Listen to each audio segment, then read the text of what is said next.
عثمان شیبانی نے بیان کیا، کہا کہ میں نے عبداللہ بن ابی اوفا رضی اللہ عنہ سے سنا، انہوں نے کہا کہ ہم رسول اللہ صلی اللہ علیہ وسلم کے ساتھ سفر میں جا رہے تھے۔ آپ صلی اللہ علیہ وسلم روزے سے تھے۔ جب سورج غروب ہوا تو آپ نے ایک شخص سے فرمایا کہ اتر کر ہمارے لیے صندوق کھول۔ انہوں نے کہا یا رسول اللہ صلی اللہ علیہ وسلم تھوڑی دیر اور ٹھہریے۔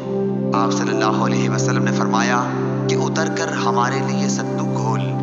انہوں نے پھر یہی کہا کہ یا رسول اللہ صلی اللہ علیہ وسلم ابھی تو دن باقی ہے۔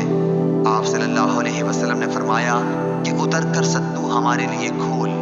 چنانچہ انہوں نے اتر کر صندوق کھولا۔ حضرت صلی اللہ علیہ وسلم نے پھر فرمایا کہ جب تم دیکھو کہ رات کی تاریکی ادھر سے آ گئی تو روزے دار کو روزہ افطار کر لینا چاہیے۔ آپ صلی اللہ علیہ وسلم نے اپنی انگلی سے مشرق کی طرف اشارہ کیا۔ صحیح بخاری حدیث نمبر 1956۔